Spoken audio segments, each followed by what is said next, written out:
the honourable member for Casey. The question is that this bill be now read a second time, and I call the honourable member for Bennelong.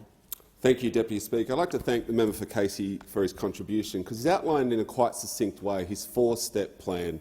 And we heard it was a four-step plan to oppose investment in manufacturing, a four-step plan to oppose the creation of Aussie jobs, a four-step plan to stifle Australian innovation, and a four-step plan to attack Aussie workers. I'm so thankful that he's on that side of the House and not in government, because this side of the House was elected on a mandate to drive the transformation of Australian industry and revive our ability to make world-class products right here in Australia. Manufacturing matters because it creates full-time, meaningful work and secure jobs. This Reconstruction Fund matters because this national fund, the biggest investment in manufacturing since World War II, means that there will be more jobs here in Australia. It will mean more Australians across the country will have more secure work. It will mean that workers can re-skill and get into emerging industries. And in my electorate in Bennelong, Deputy Speaker, where there is significant interest in the advanced medical manufacturing element of this bill, it will mean that young students and new graduates will be able to get into tech jobs and STEM jobs. Because during the pandemic, Deputy Speaker, we learnt the hard way what happens when you abandon manufacturing in this country. When you abandon manufacturing, you abandon Aussie jobs, you abandon Australian innovation, and you abandon Australian families. And that's exactly what those opposite did in their decade in office. Remember when they killed our automotive industry? Joe Hockey as Treasurer, daring our auto industry to leave, and they did. Then, of course, they said that Australians couldn't build our ships. And then, of course, in New South Wales, Deputy Speaker, we heard the former Premier Berejiklian said that we could not build trains in New South Wales. It's in their DNA. They don't care about manufacturing. They love putting on the high-vis, but they're not prepared to back the high-vis. They're the cosplay coalition, as we heard the other day from the minister, all show, no go. And that's why we need this investment in manufacturing. We're elected to revitalise the manufacturing sector under years of neglect of those opposite.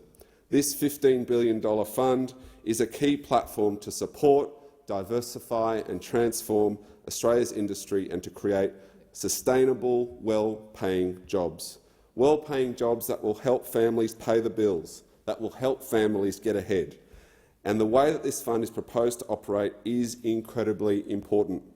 It will provide finance, including loans, guarantees and equity, to drive investments in 7 priority areas of the Australian economy.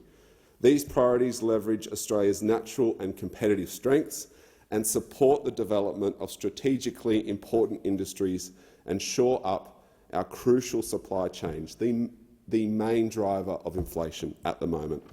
The 7 priority areas are value-adding in resources, so expanding our mineral science technology to ensure the greater share of raw materials we extract here in our country are processed domestically. For example, we dig up a lot of lithium.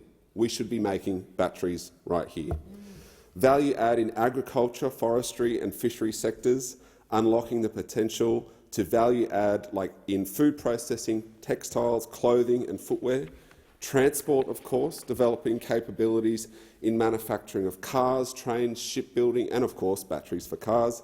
Medical science, leverage our world-leading research to provide essential supplies such as medical devices, personal protective equipment, medicines and vaccines. And didn't we see what trouble we went through in not having a local medical science manufacturing industry only a few years ago?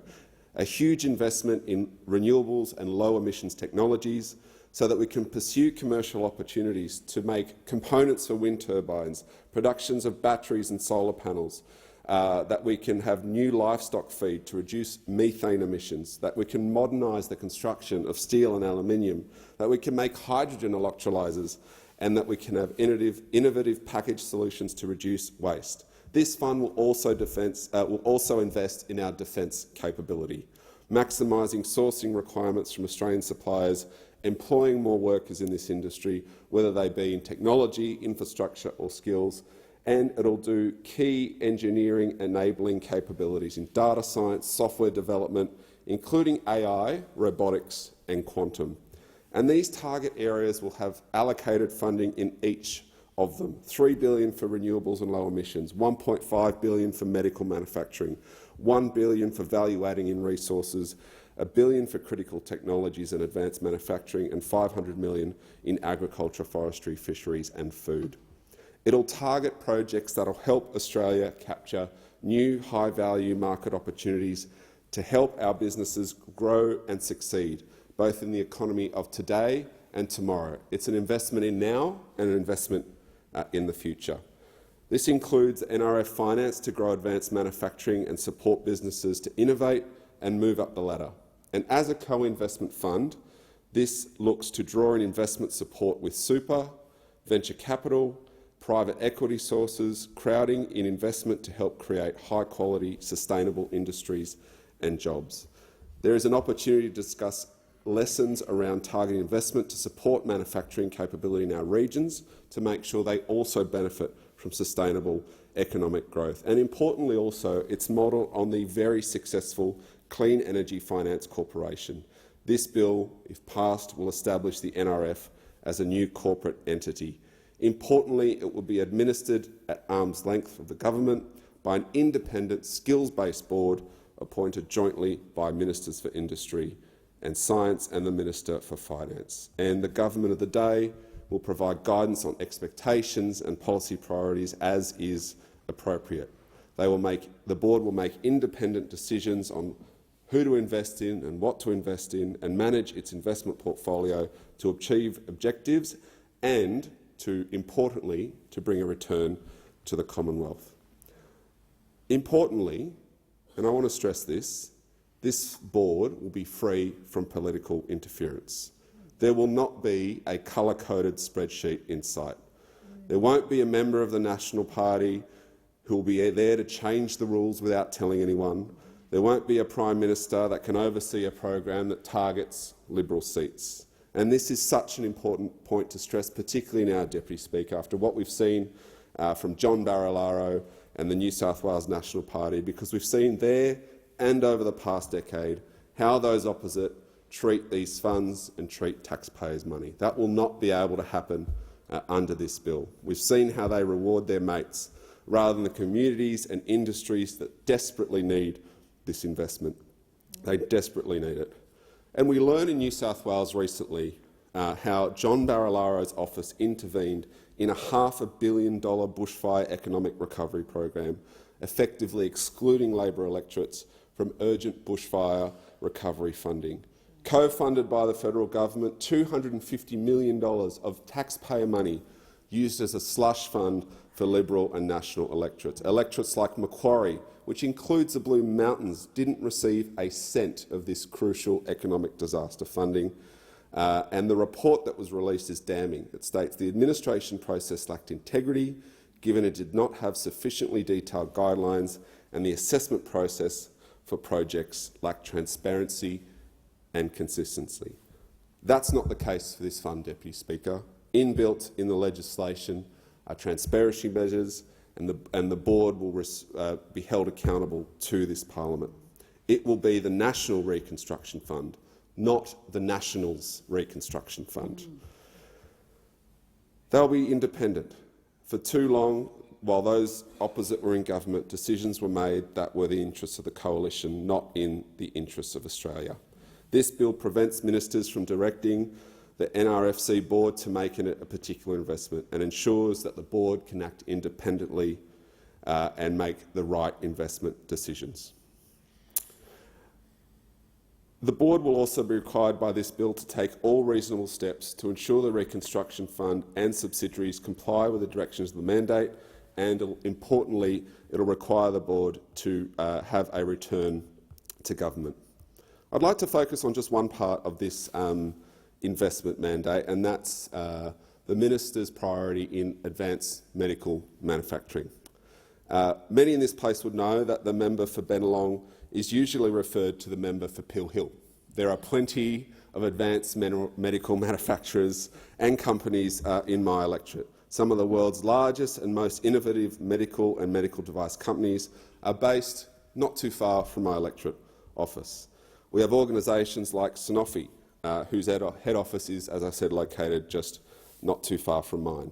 They provide life-changing treatment options and life-saving vaccine protection to millions of people globally, while putting sustainability and social responsibility at the centre of their action.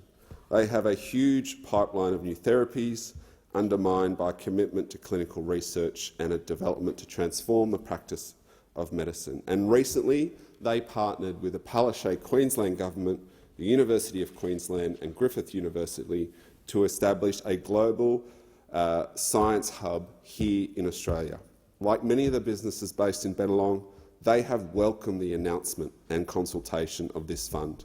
They want to see investment in localised manufacturing, particularly in the medical sector.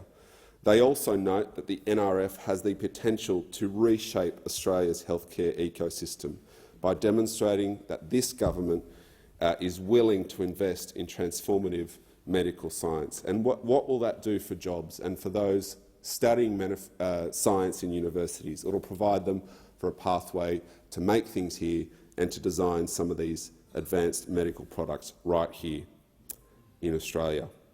I'd also like to finish talking about the potential of this fund to unlock low emissions industries.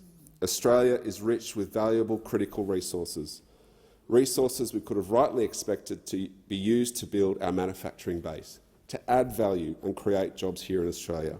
For decades, we've mined those resources, shipped them overseas for other countries to process them and to add value to them, and then import them back for many, many times the price, sending the manufacturing industry, their profits, and the thousands of jobs they create overseas. Our know-how, our scientists, our innovators are amongst the best in the world.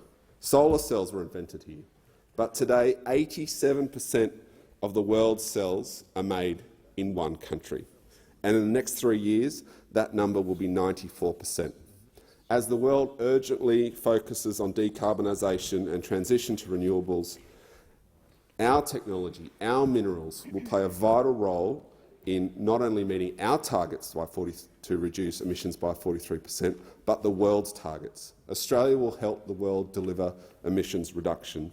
And as a trusted global strategic partner, it's important that we take advantage of our established free trade agreements so that we can make some of those technologies here. Rather than just digging it up and shipping it overseas, we should be making the solar panels here, we should be making the hydrogen electrolyzers here, we should be making batteries here. It's pretty simple. If we invent it here, if we mine it here, we should make it here. And that's what this fund will do.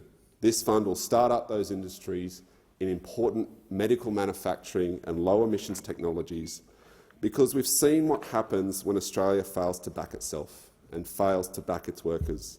We saw those industries under the former government, we saw those industries go overseas, and we saw those jobs go overseas. The NRF is about an investment in Australia, and we want it to invest in Australia and Australians, Australian know-how, Australian ideas, Australian ingenuity. Both this bill, the investment mandate, guiding investments, the board's independence to make decisions in the national interest will make sure that this $15 billion fund drives Australia's natural inclination toward innovation. Labor's focus is on renewing, revitalising, rebuilding our manufacturing industry. For small business owners, for the regions, for better pay for families, for a stronger economy and for stronger jobs, I urge those opposite to put their politics aside, to not oppose this once-in-a-generation investment in our crucial manufacturing industry. Thank you. I thank the member for Bennelong.